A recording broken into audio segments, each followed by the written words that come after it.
ఇప్పుడు మనం 2024వ సంవత్సరం 1వ తేదీ ఫిబ్రవరి నెల నుంచి 15వ తేదీ వరకు ద్వాదశ రాశుల్లో చివరి రాశి మీనరాశి వారి జ్యోతిష్యం చూస్తున్నామండి. భూత భవిష్యత్తు వర్ధమానం గ్రహబలం గృహబలం ఎలా ఉందో యోగ బలం మన జానకి రామ్ని అడిగి చూస్తున్నామండి. మీనరాశి వారి జాతకం చూడు జానకి 2024వ సంవత్సరం ఫిబ్రవరి నెల 1వ తేదీ నుంచి 15వ తేదీ వరకు ఎట్లా ఉంది? భూత భవిష్యత్తు వర్ధమానం, చదువు, విద్య, ఉద్యోగం, వ్యాపారం, అనుకున్న కోరిక, పర్సనల్ లైఫ్, సంతానం, యోగం, విద్య, ఉద్యోగం, అనుకున్న కోరిక, తరించిన పని, అనుకున్న కార్యం, చేసే పని, గృహయోగం చూడు. జాతకంలో మాత్రం విఘ్నేశ్వరుడు వచ్చిండి మీనరాశి వారికి. అని విఘ్నేశ్వరుడు జాతకం సిద్ధి బుద్ధి వినాయకుడు చాలా బుద్ధిమంతుడు అండి.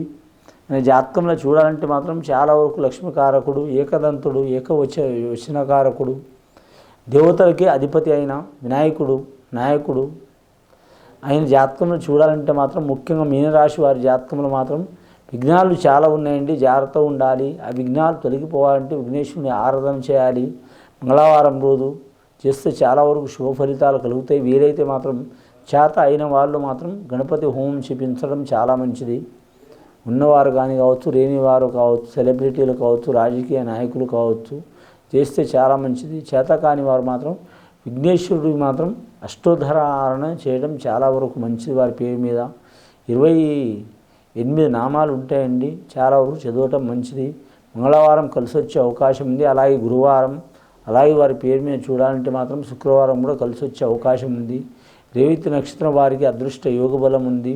రేవతి నక్షత్రం వారికి మాత్రం సూర్య మహారదశ, అలాగే ఉత్తరభద్ర నక్షత్రం వారికి శని మహారదశ. వారికి ఎల్నాటి శని ప్రభావం మొదలైందండి. 2.5 సంవత్సరాలు అవుతున్నాయి. కానీ అయినా సరే అంతగా నష్టం చేసే అవకాశం లేదు. ఎందుకంటే మాత్రం గురుబలం, రాహుబలం, కేతుబలం మంచిగా ఉంది. కాబట్టి మాత్రం వారి పేరు మీద ఒక సైడ్ నుంచి నష్టమవుతున్నా 3 సైడ్ నుంచి మంచిగా అయ్యే అవకాశం ఉంది. మిగతా 5 గ్రహాలు అయితే మిశ్రమ ఫలితంలో ఉన్నది వీరి జాతక బలానికి. కానీ మీనరాశి వారి జాతకంలో చూడాలంటే మాత్రం దొంగలైనా, దొరలైనా, తక్కువలైనా, ఎక్కువలైనా, ఎక్కడైనా మాత్రం తూకం తూగినట్టు ఉండే అవకాశం ఉందండి. వీరి పేరు మీద ఆదాయం ఖర్చు సరి సమానం ఉంటుంది. మిత్రత్వం శత్రుత్వం సరి సమానం ఉంటుంది. వీరికి ఎదురుగా మాత్రం శత్రువులు ఉండరండి. చాలా గుప్తంగా శత్రువులు ఉంటారు. జాగ్రత్త ఉండాలి వీరి పేరు మీద. ప్రేమ వ్యవహార విషయంలో మాత్రం ఇబ్బంది పడే అవకాశం ఉంది. విదేశం అనే విషయంలో కలిసి వచ్చే అవకాశం ఉంది. విద్యార్థులు గురువు రాహు కేతు ఉన్నారు కాబట్టి తిరుగు ఉండదు వారి పేరు మీద. వారు అనుకున్న విద్యలు రాణించే అవకాశం ఉంది. అది కరెక్ట్ మాత్రం విద్యకు సంబంధించింది. కానీ వైద్య శాస్త్రం సంబంధించిందైనా సరే, లేదా మాత్రం వారి పేరు మీద ఇంజనీరింగ్ రంగం సంబంధించినైనా సరే, ఐఏఎస్ ఐపీఎస్ రంగం సంబంధించినైనా సరే, బిజినెస్ కోర్సు ఎంబీఏ సంబంధించినైనా సరే కలిసి వచ్చే అవకాశం ఉంది. అలాగే మాత్రం బోధన రంగంలో కూడా కలిసి వచ్చే అవకాశం ఉంది. కానీ మాత్రం మీరు జాతకం ఆర్మీ రంగంలో కూడా కలిసి వచ్చే అవకాశం ఉంది. రైల్వే డిపార్ట్మెంట్ చేయాలనుకునే వరకు ఇబ్బంది ఉంటుంది. కేంద్రపరం ఇబ్బంది ఉంటుంది. కానీ మాత్రం రాష్ట్రపరంగా మాత్రం గెలిచే అవకాశాలు ఉంటాయి. చాలా వరకు ఇతి బాధలు తొలగిపోయే అవకాశాలు ఉంటాయి. కుటుంబ బాధ్యతలు పెరుగుతాయి వీరి పేరు మీద. పెద్దల మాట నిలబెట్టే అవకాశం ఉంది. మీనరాశి వారి జాతకం అంటే సాక్షాత్తు ఆ వెంకటేశ్వర స్వామి, ఆ విష్ణుమూర్తి అవతారం అండి. మత్స్య అవతారం. చాలా వరకు శుభకర యోగం ఉన్నది వారి జాతక బలంలా. ధనం మూలం జగత్ అన్నట్టు వీరి అన్ని పనులు మాత్రం ధనపరంగానే అయితే కానీ గుణపరంగా కావు. కానీ సామాన్యంగా వీరు డబ్బులు మాత్రం ఖర్చు పెట్టరు. కానీ పెట్టాల్సిన టైం వస్తే మాత్రం ఆ శనీశ్వరుడు ఎట్లయినా ఖర్చు పెట్టేస్తాడు. కాబట్టి వీరి పేరు మీద మాత్రం శనీశ్వరుడికి మాత్రం శాంతి చేయించడం చాలా వరకు మంచిది.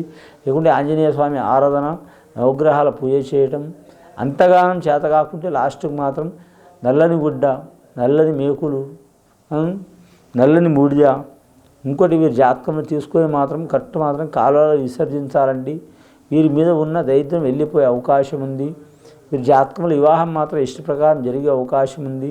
నమ్మిన పని జయమయ్యే అవకాశం ఉంది. మాతృపరం కాకపోయినా మాత్రం పితృపరంగా కలిసి వచ్చే అవకాశం ఉంది. అలాగే భార్య తరపు వాళ్ళు బావబామ్మలతో కలిసి వచ్చే అవకాశం ఉంది. అలాగే వీరి పేరు మీద చూడాలంటే బిజినెస్ పరంగా జాగ్రత్తగా ఉండాలి. వీరితో పార్ట్నర్షిప్ ఉన్న వాళ్ళు ద్రోహం చేసే అవకాశం ఉందండి.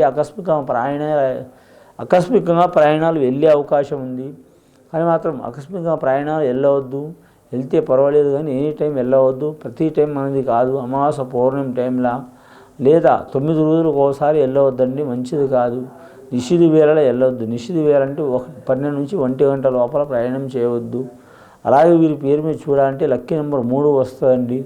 వీరి జాతకానికి అధిపతి చూడాలంటే మాత్రం వీరి రాష్ట్రాధిపతి మాత్రం గురుడు, నక్షత్రాధిపతి మాత్రం రవి. అలాగే మాత్రం శని, రవి శని తండ్రి కొడుకులండి. కానీ తండ్రి కొడుకులకే పడదండి. తండ్రి కొడుకులకే పడదంటే వీరి జీవితం వీరి చేతిలో ఉంటుంది కాబట్టి చాలా జాగ్రత్తగా ఉండాలి.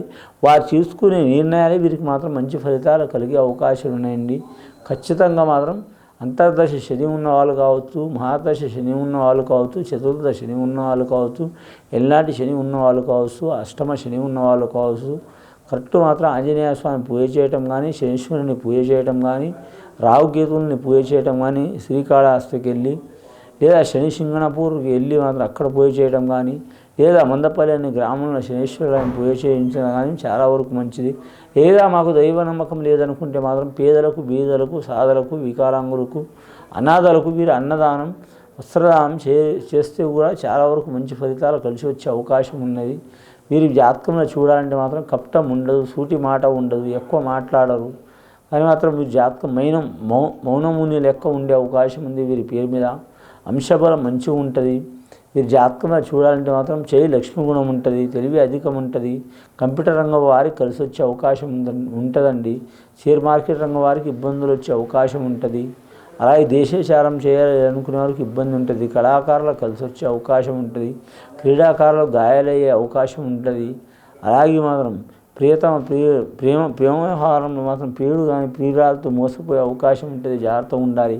పెద్దలతో మాటలు పడే అవకాశం ఉంటుంది. జాగ్రత్తగా ఉండాలి. ముఖ్యంగా స్నేహితులు సాయం చేసే అవకాశం ఉంది. రక్త సంబంధుల కంటే బయటి వారు సాయం చేసే అవకాశం ఉంటుంది. విఘ్నేశ్వరుడు వచ్చిండు, ఏకదంతుడు వచ్చిండు, రెండు దంతాలు కలిపి వచ్చిండు కానీ కనిపించేది ఒకటే ఏకదంతం. మహావీరం అంటారు వీరి జాతకవరానికి. ధైర్య సాహస లక్ష్మి ఉంటుంది వీరి కాడ. వీరి ధైర్యమే వీరికి శ్రీరామ రక్ష అవుతుంది. కానీ వీరి భయమే వీరికి దయ్యం అవుతుంది. చాలా జాగ్రత్తగా ఉండాలండి. అంశబలం మంచిగా ఉంది. ఇందాక చెప్పినట్టు ఎల్నాటి శని ప్రభావం గురించి మాత్రం ఆంజనేయ స్వామి పూజ చేయడం, నవగ్రహాన్ని పూజ చేయటం, వెంకటేశ్వర స్వామి దర్శనం చేయటం, అలాగే అన్నదానం చేయటం, గోదానం, భూదానం, సువర్ణదానం ఎవరికి చేతనైన వాళ్ళు చేయటం, అలాగే మాత్రం నల్లని వస్త్రంతో మాత్రం కొన్ని వస్తువులు ఇనుప మేకు, అలాగే బూడిద, నవధాన్యాలు కలిపి మాత్రం మనం పారే నీళ్ళ మాత్రం విసర్జించాలండి. చాలా వరకు వారికి ప్రభావం వెళ్ళిపోయే అవకాశం ఉంది, కలిసి వచ్చే అవకాశం ఉంది. ఖచ్చితంగా మాత్రం గవర్నమెంట్ ఉద్యోగం కోరే వాళ్ళకు మాత్రం ఖచ్చితంగా దక్కే అవకాశం ఉందండి. విఘ్నేశ్వరుడి ఆజ్ఞ ఉంటే మాత్రం తిరుగు ఉండదండి. శివుడి ఆజ్ఞ ఉంటుంది ఫస్ట్. కానీ విఘ్నేశ్వరుడు వరం ఇచ్చినందుకు మాత్రం తిరుగు ఉండదు. ఇది విని చూసి ఆచరించే వారికి, మీనరాశి వారికి చాలా వరకు శుభ ఫలితాలు కలుగుతాయండి. శుభం భేతి.